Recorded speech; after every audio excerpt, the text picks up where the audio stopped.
Selamat pagi semuanya. Materi kita hari ini adalah tentang Design for Manufacturing and Assembling atau DFMA. Mari kita lihat. Yang pertama tentang DFM dulu, yaitu Design for Manufacture.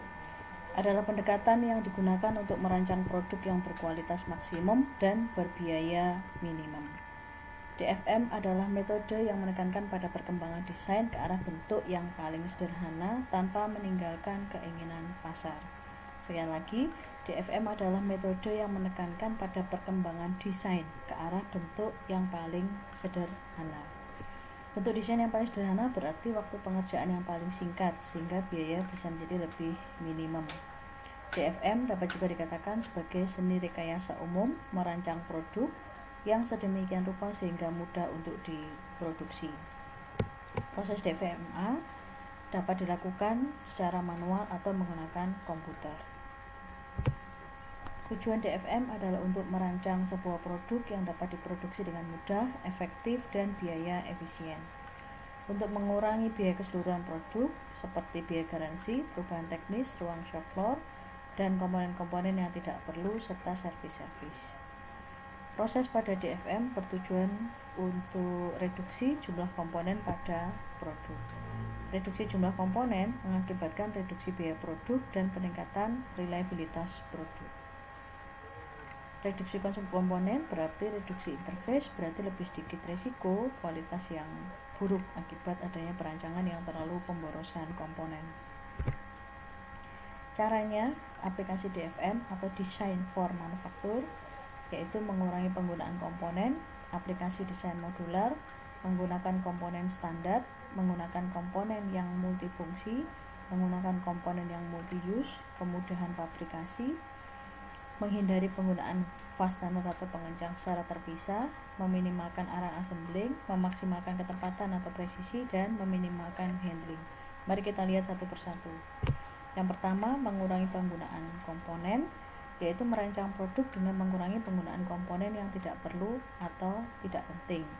Seperti lihat gambar di sebelah kanan ini, ada dua produk di mana ada gelas dan tekonya, maka konteks saat ini tidak perlu dibuat kedua-duanya, tapi cukup dijadikan satu gelas yang juga berfungsi sebagai teko dengan adanya ujung lancip seperti pada gambar. Kemudian pada gambar bawah, untuk menyatukan dua komponen menggunakan dua fastener atau dua pengencang atau dua skrup istilahnya. Maka sistem ini bisa diganti dengan model snap fit. Jadi ada tombol, bukan tombol ya, ini semacam pengencang begitu, tapi yang langsung memang di model cetak, sehingga tinggal dimasukkan saja atau digabungkan saja. Kemudian yang kedua, aplikasi desain modular. Desain modular adalah desain yang membagi produk atau komponen menjadi bagian-bagian yang dapat dengan mudah ditukar atau digantikan. Jadi artinya produk adalah semacam produk rakitan yang komponennya bisa dibeli di pasaran. Nah, kita ambil contoh gambar yang kiri. Ini untuk mengencangkan dua komponen ini menggunakan 6 penutup. Kemudian sekarang diganti menjadi produk modular, menjadi lebih ringkas dalam produksinya, sehingga tidak perlu memproduksi satu-satu tapi langsung dalam kelompok per 3 ini. Kemudian gambar yang kanan, untuk memasang baterai, mendengarkan radio membutuhkan 6 baterai yang dipasang secara satu persatu, sehingga kalau misalnya kita mengingat 17 elemen terblik ini ada pengulangan gerakan atau repetitif gerakan, maka diganti dengan memasang satu baterai yang memiliki daya 6 baterai seperti manualnya ini. Kemudian menggunakan komponen standar. Contoh dalam gambar ini adalah tidak menggunakan skrup atau sejenisnya yang berbeda-beda ukuran, tetapi semua sama ukuran sehingga produksinya bisa lebih mudah. Lalu menggunakan komponen yang multifungsi, yaitu mengurangi jumlah total komponen yang diperlukan, mengurangi waktu manufaktur, dan mengurangi persediaan yang diperlukan karena fungsinya banyak. Jadi satu produk atau satu komponen mempunyai banyak fungsi, sehingga tidak perlu banyak proses produksi. Demikian juga dengan menggunakan komponen yang multi-use. Jadi satu komponen atau satu produk bisa digunakan untuk digunakan dengan produk dan komponen yang lain. Kemudian kemudahan fabrikasi. Ini adalah efisiensi permesinan atau efisiensi proses produksi yang tidak banyak proses. Contohnya dalam hal ini tidak banyak post process operations. Contoh misalnya painting sendiri, polishing sendiri, maka ada sistem atau ada mesin yang painting sekaligus polish atau mengkilap. Kemudian hindari penggunaan fastener secara terpisah. Penggunaan pengencang akan mengurangi efisiensi manufaktur dan juga mahal karena membutuhkan operasi tambahan, pemesinan tambahan, bahkan waktu proses tambahan.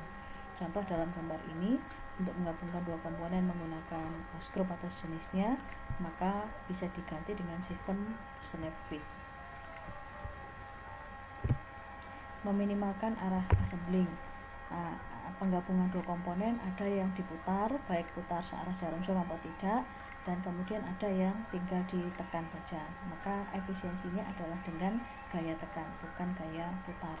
Nah, gaya tekan ada gaya tekan ke atas, gaya tekan ke bawah. Yang paling disenangi adalah gaya tekan gravitasi, jadi dari atas ke bawah. Kemudian memaksimalkan ketepatan atau presisi. Ini berarti menghindari setup positioning yang keliru. Karena kalau setup positioningnya ada kekeliruan, maka variabilitas prosesnya akan tinggi. Kalau variabilitas prosesnya tinggi, maka kemungkinan produk defectnya akan semakin banyak. Kemudian meminimalkan handling.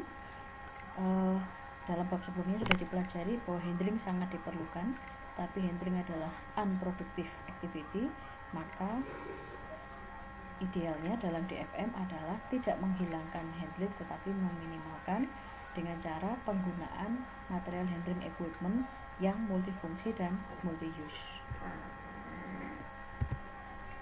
Keuntungan DFM: perkiraan biaya produksi, kemudian mengurangi biaya komponen, mengurangi biaya perakitan, mengurangi biaya pendukung produksi, mempertimbangkan dampak dari keputusan DFM pada faktor-faktor lainnya. Karakteristik ideal komponen untuk perakitan. Jadi karakteristik ketika DFM itu dipraktekkan, maka komponen yang seperti apa yang ideal untuk perakitan?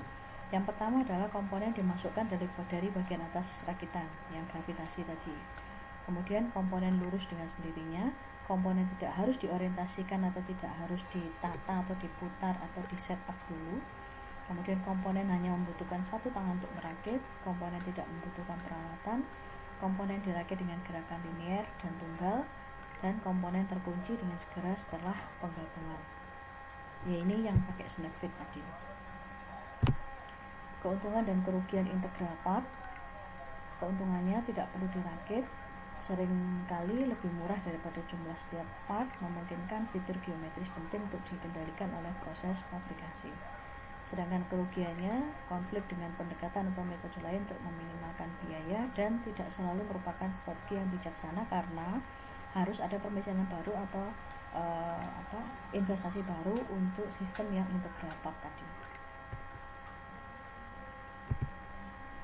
Nah, karena salah satu metode atau caranya DFM adalah dengan DFMA, maka kita pelajari DFA, Design for Assembling, DFA.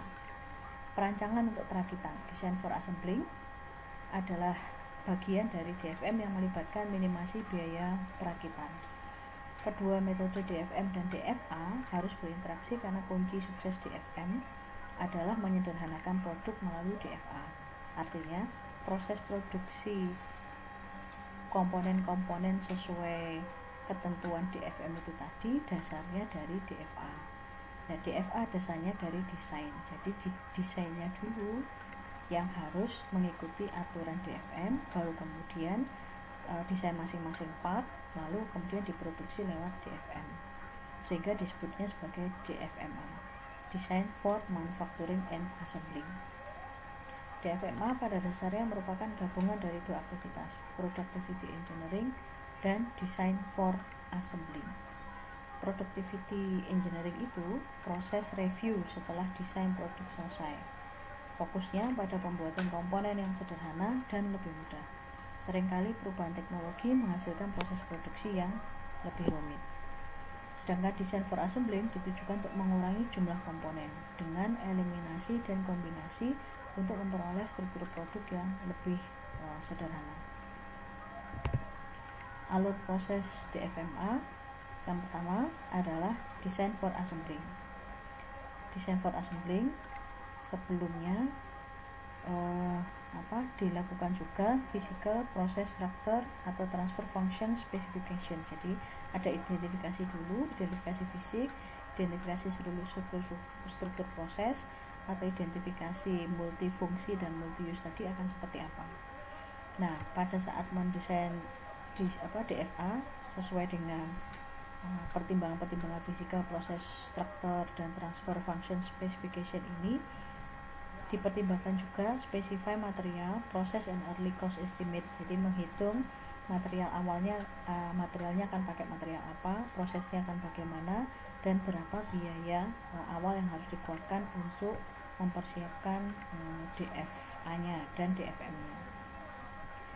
Nah, kemudian di sini hasilnya dari specify material, process, and early cost estimate ini hasilnya adalah rekomendasi pengembangan material dan proses. Jadi dalam hal ini sudah kelihatan bahwa ada rekomendasi pakai snap fit atau tidak, kemudian nanti material handling yang dipakai apa saja, yang multifungsi dan multi-use, seperti itu contohnya. Lalu rekomendasi improvement dari material dan proses ini nanti akan digunakan untuk mengatur spesifikasi physical, proses struktur, dan transfer function specification-nya untuk ke DFA lagi. Nah, setelah dari specify material, proses, dan early cost estimation, kemudian langkah berikutnya adalah select the best assembling process structure. Jadi memilih yang terbaik dari alternatif desain-desain DFA yang sudah dibuat. DFA dalam hal ini dilakukan per komponen ya. Jadi DFA per komponen seperti apa, lalu DFA gabungan antar komponen seperti apa. Seperti tadi, komponen masing-masing komponen DFA-nya seperti apa, lalu digabungkan pakai snap fit atau kemudian pakai fastener tapi yang standar, jadi tidak pakai banyak ukuran. Lalu setelah mempertimbangkan proses produksinya dan proses struktur proses produksi dan struktur proses assemblingnya, maka dilakukan design for manufacturing atau dilakukan proses produksinya. Nah, dalam hal ini detail design for minimum manufacturing cost. Dalam hal ini juga mempertimbangkan berapa sih sebenarnya biaya manufacturing design yang paling minimum. Nah, setelah DFM-nya sudah dipertimbangkan dengan matang, baru kemudian membuat prototype. Jadi prototype itu dibuat setelah ada pertimbangan matang dari DFA dan DFM. DFA itu adalah desain komponennya seperti apa, lalu nanti penggabungan antar komponennya dengan cara apa, snap fit, multifungsi, multi-use, atau kemudian komponen standar, modular, dan seterusnya tadi. Baru kemudian proses produksinya. Untuk membuat proses produksi yang DFA tadi itu butuh permesinan yang seperti apa, butuh mesin multifungsi dengan spesifikasi seperti apa, material seperti apa. Kalau sudah beres semua, sudah siap semua, baru dibikin prototype-nya. Begitu kira-kira perkuliahan kita pagi ini. Kalau ada pertanyaan kita diskusikan lewat WhatsApp group. Terima kasih, selamat pagi.